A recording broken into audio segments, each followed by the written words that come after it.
There's been a bit of talk recently about having the Matt Reeves version of Batman join the James Gunn DC universe, and it looks like Matt Reeves wants to keep his version of Batman completely separate from the rest of the DC universe and any crossover events. And you know what? I think that's the right idea here, because the Reeves version of Batman is a lot more dark and serious, and it would tonally clash with James Gunn's upbeat atmosphere and style.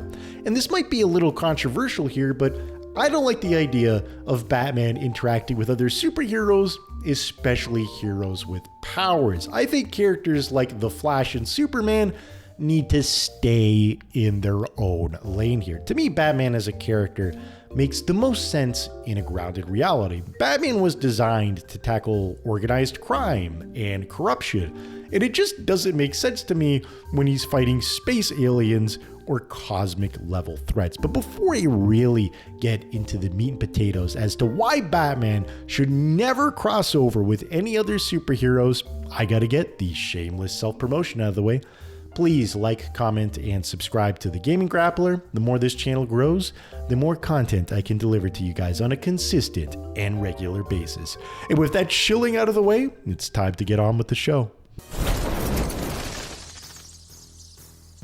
The first reason why Batman should never cross over with other superheroes is that it just doesn't work totally. For years, DC has spent a while trying to figure out what type of character Batman was. In the beginning, he was more lighthearted and silly to reflect Superman, and we saw that in the Adam West show where he had ridiculous gadgets like shark repellent, but over time, with artists like Bruce Timm and Frank Miller, we kind of figured out that Batman works best when he's more dark and serious. And you can easily see this reflected in his suit. I mean, remove the cape and the pointy ears, and Bruce Wayne just ends up looking like some type of special ops unit. And this is probably due to the fact that Batman, in his origins, was more based off of characters like the Shadow, who straight up kill people, Punisher style. And Batman is basically a take on what superheroes would look like if they existed in real life and in our reality.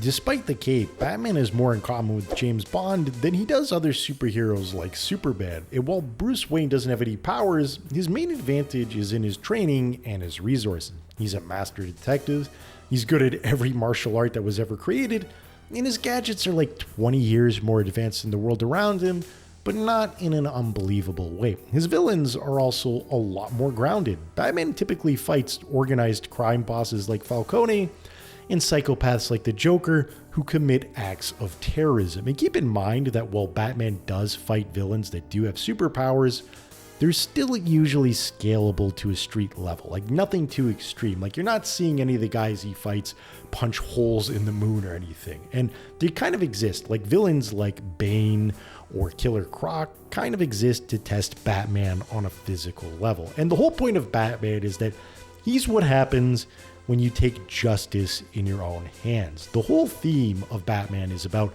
the moral gray areas of becoming a vigilante, how to deal with organized crime in a corrupt system, and how to deal with chaos. He's meant to tackle problems that exist in our reality. In real life, we also have organized crime and corruption, and it's always interesting to see a take on what would happen if we had a real life vigilante or superhero that is meant to fight that. And my whole point here is that once you have Batman fighting extraterrestrial aliens or mages who can conjure up spells, it kind of kills off the vibe and the whole point of Batman. Like the themes of the stories that happen around Bruce Wayne don't translate well when he crosses over with other superheroes who are meant to be more fantastical or to be an expression of what your imagination is as a kid. It just doesn't work to me in that setting.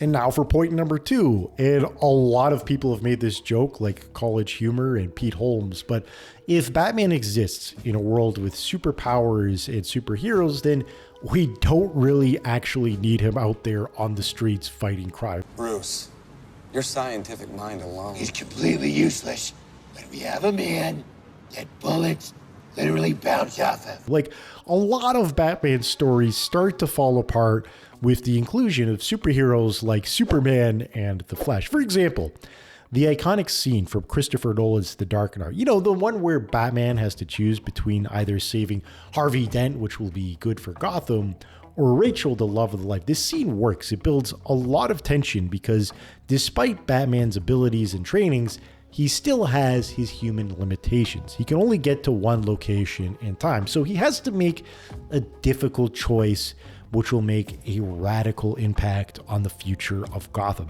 This scene would instantly fall apart the second you have Superman, The Flash, and Wonder Woman on speed dial. All of these characters can fly around the planet in seconds. Like, there are so many heroes available that Batman could just call that could instantaneously solve the problem. There's like 5 different Green Lanterns, Wonder Woman. There are dudes that can straight up use magic, and there are like hundreds of these guys, and Batman knows all of them. He's one of the founders of the Justice League. The amount of ass pulling you would need to stop Batman from getting in contact with one of these characters would make no sense at all. But okay, let's just say you can argue that Batman as a hero can leave all the fighting to other characters who have more powers, and he could just focus on being a detective or a support character. You know, every JRPG party has a character fitted to a specific class and role. Well, it still wouldn't entirely work because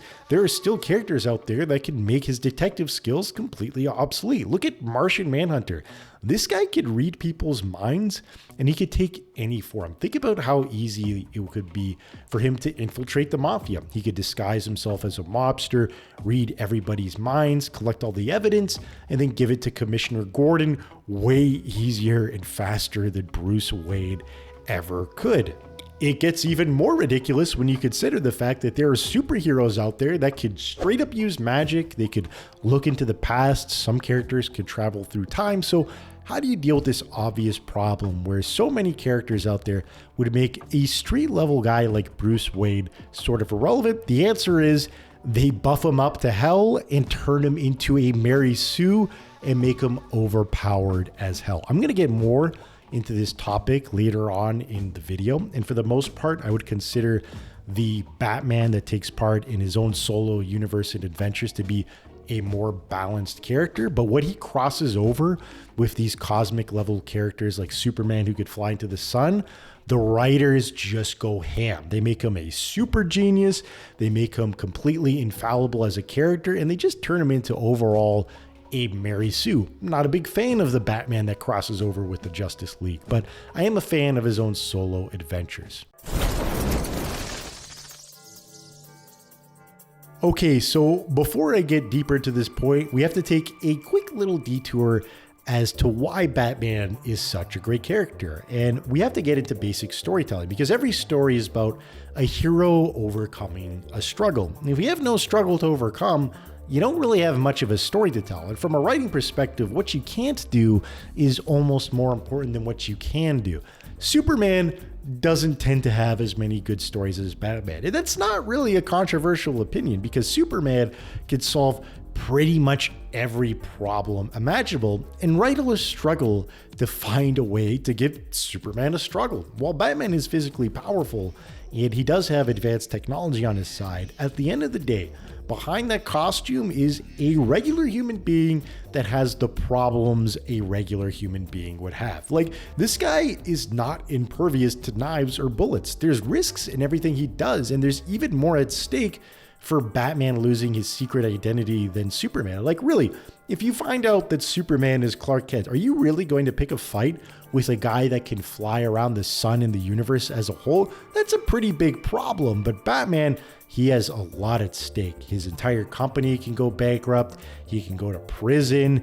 He can get killed and held for ransom. Like, there's so much more problems that Bruce Wayne would have to deal with from his identity going public. And here's another example of Batman being human and vulnerable.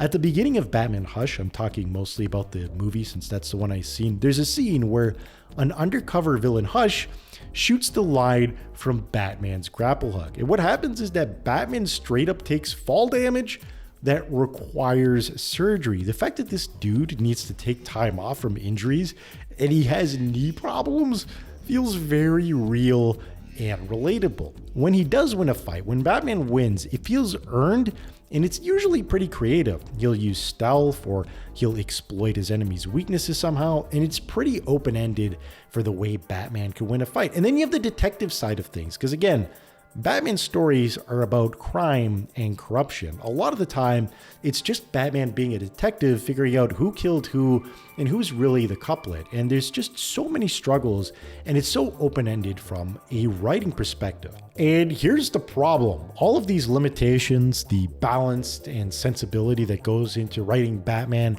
as a street-level superhero goes completely out the window once the guy starts crossing over with more powerful superheroes like Superman.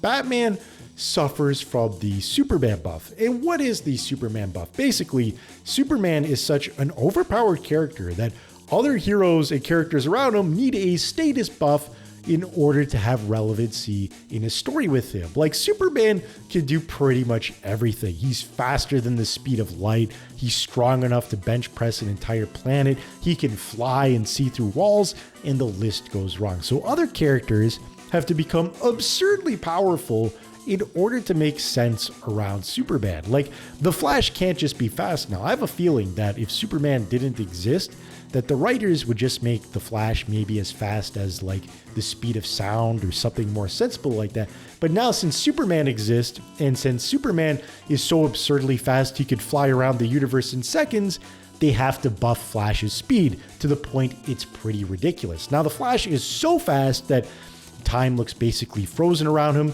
He can travel through time with his speed, and it's pretty ridiculous and overpowered. He's debatably more overpowered than Superman now. And other characters go through this problem, but Batman also goes through this problem. And it goes through a different way. Like, sure, Batman doesn't physically become more powerful than any of these characters, but he does get buffed from a plot armor perspective. Like, Batman turns into a gigantic Mary Sue in all of these crossover events. Like, this is where the Batman with prep time memes come from. When Bruce Wayne crosses over with other heroes, he turns from this relatable human being with weaknesses to this all-knowing super genius who could solve pretty much every problem in the universe with a simple trip to the Batcave.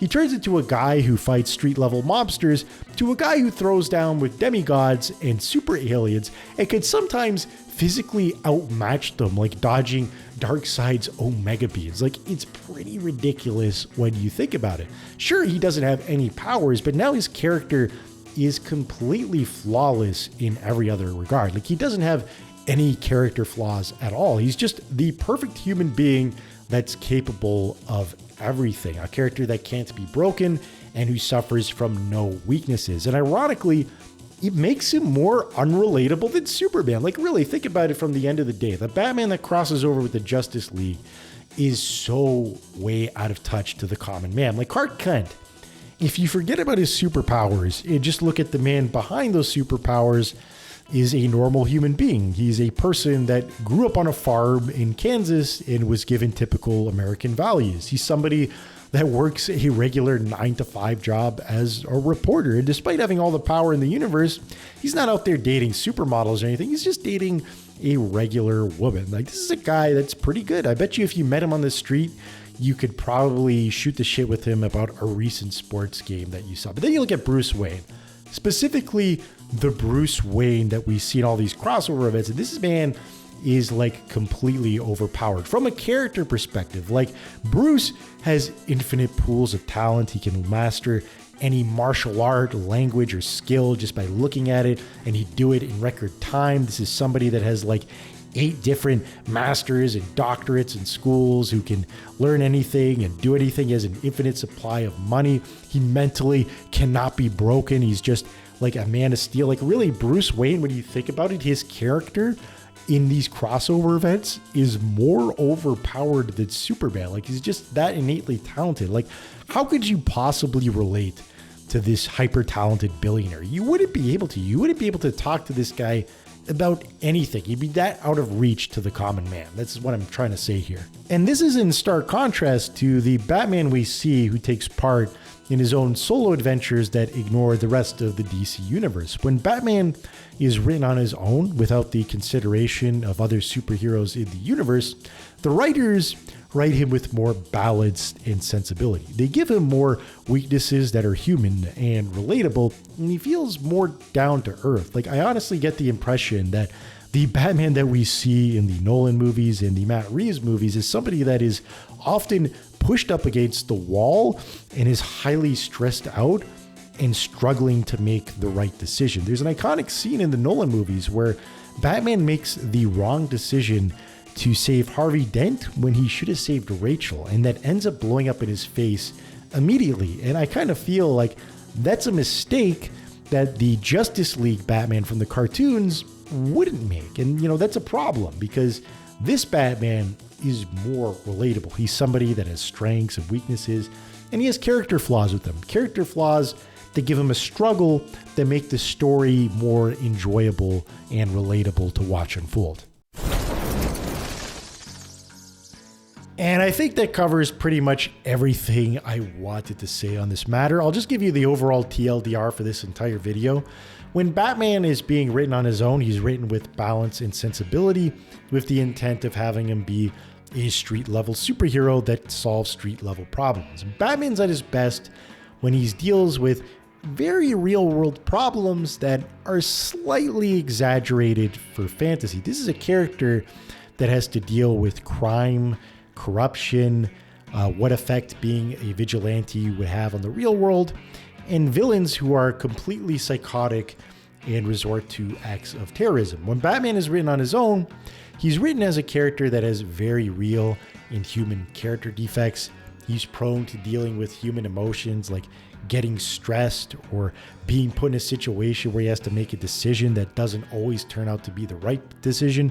But when Batman crosses over with other characters, all of this balance and sensibility and relatably goes completely out the window. It goes completely out the window because now he has to be relevant in a story with demigods. Where he once had character flaws, all these flaws are completely erased. Well, Batman's still a human being. As a person, he's completely flawless. He's a super genius with infinite reserves of talent that wouldn't make a bad decision ever. And that type of person to me is completely unrelatable, and I don't enjoy it. I don't enjoy it when they turn Batman into a Mary Sue to take part in stories that he was never designed to take part in. Batman's not meant to be fighting aliens or demigods. He's meant to be taking out mob bosses and the such. But hey, that's just my opinion. I could be wrong. I'm open to criticism. Please leave a comment. Tell me how I can improve or get better, or give me your opinion on if Batman should ever cross over with other characters. With that being said, I'm the Gaming Grappler. If you made it with me this long, then please like, comment, and subscribe. I'll try to give you content on a regular and consistent basis. Have a good one, everybody.